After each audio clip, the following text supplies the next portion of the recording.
Ano bang pag-uusapan natin? Wala man lang tayong agenda. So ito na nga, ako na mag-i-intro at di kayo marunong mag-intro. Ano ba yan?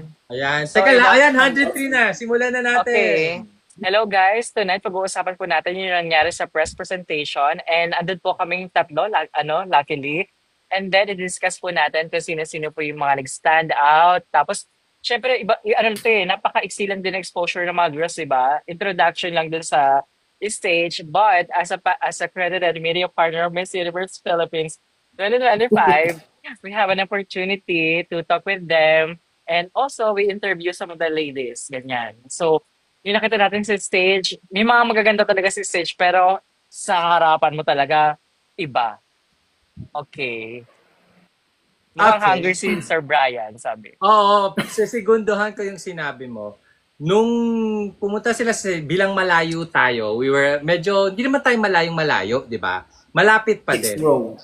Pero, nung natapos yung presentation nila, sabi ko, wow, ang palaban ng batch na to. Which is true, di ba? Sabi ko, walang patakon. Pero nung, like, they are 1 meter away from us na, dun sa labas, nung nag-ano sila sa mga booth ng sponsors, meron Wala sila RJ dun eh. meron ng mga wala sila nandun tayo. Nag-interview kami sa gilid. Yun na nga. So, Naglalaro kami ni Tara. Ayun, so nandun kami ni John Ray. Talagang 1 meter di naman, 2 meters Yes. away lang sila sa amin. Sobrang lapit lang. Doon na talaga nagkaalaman kung sino yung tunay na, Doodle. kung sino yung myogenic, ganon. At sino yung tunay na makikinis. At may mga chismis, ganon. Pero syempre, hindi natin discuss yung kasi may mga thesis. Oo. Pero, Pero tayo ng in- practice. Pero in fairness, ang daming palaban this year. Yes. Sobra. Yes. Diba? Yun lang. Yun ang Agree. intro ko. Ano lang ating list. dahil ang dami nila. Unahin muna natin yung stage. Bakit yung stage? Kasi nag-upload ako sa YouTube. Uy, panoorin niyo naman yung mga YouTube videos ko. Nakakaingit yung YouTube ni RJ at saka ni Carlo Yola. Yung oras pa lang ang pinipilang pero libo-libo na. Sa akin araw, wala pang 100. Panoorin niyo naman po yung YouTube videos ko. Anyways, kasi nag-upload ako nung press presentation mismo. Tapos may nag-comment lang na negative about the stage kasi daw bakit daw ang liit ng stage. Ngayon ang tanong, maliit ba? Naliitan Malaki. ang stage. Oh, Malaki yung stage. Ang laki nung stage. Sobrang laki nung stage. Kaya sinagot ko yun na kasi naka-zoom yung video ko. Sabi ko, kaya kung ang reference mo lang itong video na nakikita mo, maliit talaga pero hindi mo nakikita yung buong video. Ay, yung buong stage, di ba? Yun. Malaki yung Pero stage. yun nga, Baka gusto nila pang finals na. Oo. Malaki Tsaka, po yung stage. wala naman din kasi silang ginawa. Din wala namang production number. Isang linya lang naman sila. Hindi mo rin naman kakailanganin ng ubod ng laki ng stage. Pero ang laki ng stage. Malaki yung stage. Oo.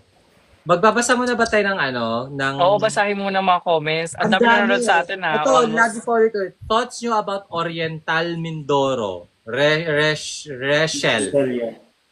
Rachel in Dubai. Actually, for Rachel. Ano ba Rachel? Rachel R.E. O Rachel na lang para masosyal. Sige. For Rachel Hoco naman, ayun, maganda siya. Maganda siya in person. Walang budol. Pero hindi ako nagkaroon ng opportunity na ma-interview siya because every time na dumadaan siya, may ni-interview ako. So, papapali ko na lang ako kada bababa siya sa hagdan. So, hindi ako nagkaroon ng opportunity. Pero masasabi ko maganda siya. Pero syempre, maganda. Masyadong vibrant yung kanyang personality. Kung rin nakikita natin sa online, ganyan din siya sa personal. Ayan. Sayang nga lang, di ako opportunity na ma-interview siya. Ayun. Pretty din. Pero di lang ako fan ng styling. Bakit? Para sa akin, okay naman yung styling niya. Yung suot ha, suot. Ako overall, hindi ako fan ng yung ganyang buhok. Nalulumaan ako.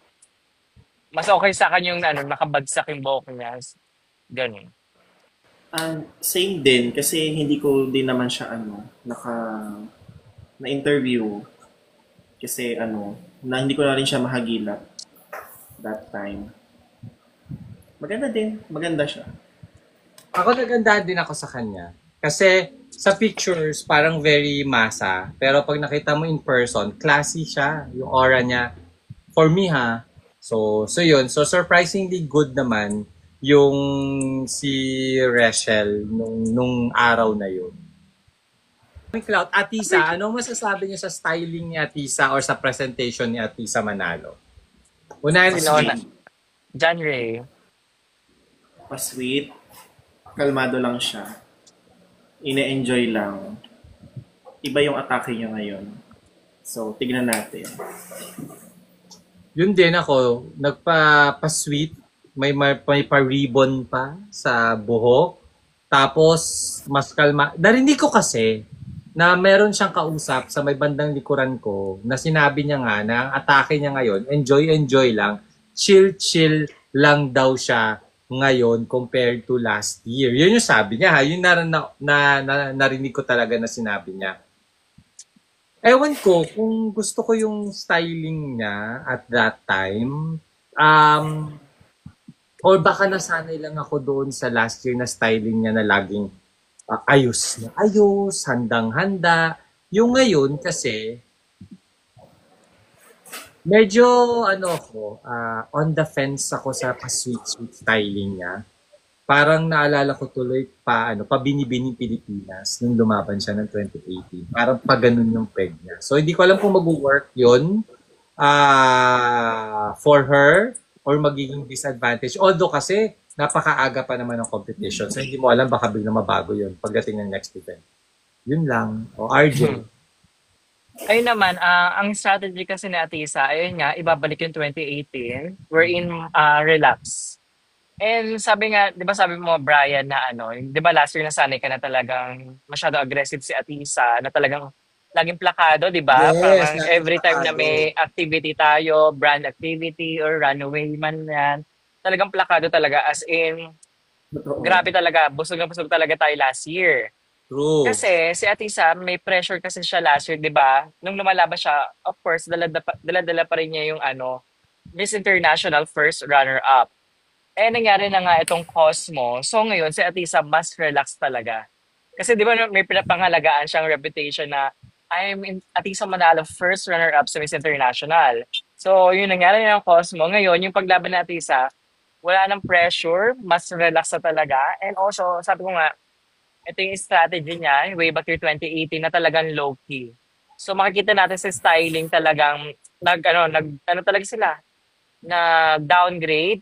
Tingnan niyo yung eyeshadow niya, yung makeup niya, sobrang light lang. Tapos yung hair niya, walang effort, talagang ribbon lang. So, Oo nga, mas ribbon. relax. Oo. I know, meron tayong tinatawag na know when to pick, ganyan. No, minsan Ito na naman ang know tayo when sa to pick, pick. siya, minsan nag-work, minsan naman hindi. Pero knowing naman at least sa Manalo, di ba? Kilala natin yan kung paano yung magdaro sa stage. Strategy ni Atisa, magpaka-low-key, pero still, is a very dangerous candidate. Alam naman natin pag nag-ayos na yan, di ba? So, yun lang. Feeling ko ayaw niya lang na ma-pressure siya ng gusto. Ayaw niya ma-pressure, mas relax. Pressure niya. Kasi, meron Ay, tayo gusto ko na minsan. sabihin to. Yung comment ni Madam Curacha. Brian Atisa, Yara Winwin, RJ Iliana, the Trinity of MUPH 2025 ang peg niya. Ayun. So, ganun. Candidate, punta tayo dito sa hindi naman ganun ka-high profile. Bilang nakikita ko sa comments, si Iligan. Huwag naman high profile yung sabihin natin hindi pa masyado na-hype. Sige, hindi masyado na. Iligan. Ayan, gusto ko sumagot dyan. Juliana Prasado. Kasi meron ko ample time last Saturday na makausap siya, ma-interview siya. Buti ka pa. Tapos? Yeah, kasi kami sa labas eh. So, ang tagal namin nagkausap. At syempre may mga videos ako kay Juliana. Totoong chismis, napakakinis niyan. At gusto ko yung kanyang personality. Alam mo yung parang alam natin as a pageant media na matagal na tayo nagko-cover. So, alam natin yung mga girls sa genuine sa fake. Diba? Yung kahit hindi magsalita, alam na natin, diba? But for Juliana, na-feel ko na totoo siya. Tapos napakamasa, ang ganda-ganda. Ganyan. Super love ko talaga siya, si Juliana. Ganyan. Tapos kahit sinabi niya na 5'5" yung kanyang height, pero mukha siya mahaba. Oo Ayan. nga, 5'5" siya. Ay, Oo. Pero ang haba niya, di ba? Oo. Oo, kahit Hindi sabihin natin, maganda yung proportions. kahit sabihin natin yung naka-high gusto heels, pero styling yung din, ha? proportion, yung proportions maganda. Kasi ganda-ganda ng Siguro mukha, liit. Siya yung nadala Punta mas tayo naman sa maingay din ang pangalan. Walang iba kasi nakikita ko. Oh, Sultan Kudarat. Chelsea Fernandez. Ano masasabi niyo sa styling niya? Ikaw muna, RJ, kasi ikaw tumagaling sa sige. styling eh. For, naman, Chelsea Fernandez. And for the record lang, guys, parang walang 2 weeks, kaka lang niya nalaman na siya yung representative ng Sultan Kudarat. Totoo? Yes, because Na? naghahanap sila ng representative sa Sultan Kudarat. Tapos nalaman na si Chelsea ay pinanganak sa Sultan Kudarat. So nag-go siya parang February 8 niya nalaman na siya yung mag-represent sa Sultan Kudarat. No. So hindi siya ganun ka-fresh nung nakita ko siya ng 2022. I think because yung preparation niya. Tapos syempre galing pa Sultan Kudarat. Syempre, di naman ganun-ganun na dadating sa yung mga wardrobe, di ba? And last time, okay yung kanyang makeup, pero hindi ako fan ng kanyang hair. Nalumaan ako, pati ng kanyang wardrobe. So, binago nila, kasi yung green medyo, talaga, hindi ko talaga feel. Oo nga. Ayan. Nag-change outfit pala siya. Nag-change outfit si Chelsea. Hindi naman siya, hindi naman pangit, pero hindi naman hindi naman wow. Hindi yan si Chelsea. Ganyan. Okay. Ganun lang. Singit natin to. Ito nakuha ko to. Magkatabi sila ni Iliana. Para sa inyo. Magkasunod kasi. Oo, ayan o. Para sa inyo, sino ang mas umangat sa kanilang dalawa? Sa press presentation lang to guys ha. Based lang to sa First presentation lang yan, again. Sinong umangat? Ako, I'll go para for sa akin, Iliana. Iliana. Kasi kung makikita mo dyan si Iliana, talagang nag-pop up siya.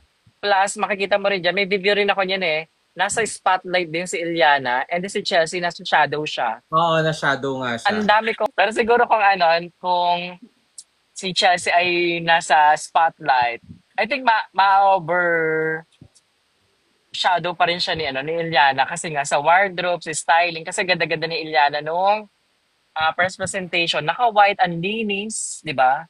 Hindi gigil. Yan. Oo. Ito na nga. For that, naka-isang punto si Iliana. Isang 1 point for Iliana. 1 point for Iliana. Maputi na nga si Iliana. Naka-white pa siya. Tapos nasa Ang linis pa spotlight ng pa siya. makeup. Ako Nasa naman, pagdating sa face, kung face lang ang pag-uusapan kung ilalagay mo sila paras na lighting, para sa akin, mas gusto ko yung face ni Chelsea. Chelsea. Oo. Pero pagdating sa overall na pag-uusapan, natalo siya ni Iliana. Oo, pero dyan lang yan for the Pero press press presentation. presentation. Na nakikita ko yung pangalan dito sa comment section kanina pa. Walang iba kung hindi. Ang nakita ni RJ sa coffee shop a day before. Di ba? Ayan, si Jerry Nakita mo Lozano. sa amin. Oo. Si Isabella. Ayan. Eto siya, mang malapitan. Kamukha ba talaga siya ni Atisa Manalo in person? Nung press presentation, hindi. Hindi. Pero Hindi. nung nakita Hindi ko ko siya alam. ng one day before dun sa Starbucks sa Greenbelt Valentine's Day, kamukha siya. Pag wala sigurong makeup. Pag light makeup, tapos kasi dito nagpatan siya Hindi Masyado ito yung siyang kulay tan. niya? Hindi ganyan ang kulay yung nakita ko siya sa Starbucks. So maputi ba siya? Maputi siya si Starbucks. Oo. Oh. Hindi pa siya Mama Mary. Siguro, syempre, nakikinig din siya sa mga commentary online na kailangan niya magkaroon ng sariling identity. Kasi nga, nung nakita ko si Starbucks, makamukha sila ni Atisa. Totoo? Oo. Wow, kasi ako, nung nakita ko siya, hindi ko talaga makita yung similarity nila ni Atisa. Sabi ko, Oo. kulay pa lang, ibang-iba na. Iba na. Pero maputi siya sa So talaga sigurong yung team niya inisip Nilalayo. kung paano siya ilalayo sa shadow ni Atisa. Atisa. Lalo magkalaban sila, di ba? Yes. Okay. Gets. Pero maganda ba siya? Nagandahan ba kayo in person sa kanya? John A. Maganda. Pero mas maganda siya ng Valentine. Ha? Nagandahan ka ba kay Isabella? Hindi ko masyado masabi kasi the only moment na nakita ko siya was yung nasa stage. Then wala na. So, Ah, hindi ko masabi. okay. Nagaganda na ko sa kanya, mukha siya Mama Mary. So guys, yung mga hindi namin nabanggit dyan, sa next live po namin pag-uusapan or punta kayo sa mga social media namin. Mga nagla-live po yan ng iba't iba. Thank you, John Ray. Thank you, RJ. Thank you sa lahat. Nagbigay ng gifts. Thank you so much Thank you. Bye-bye.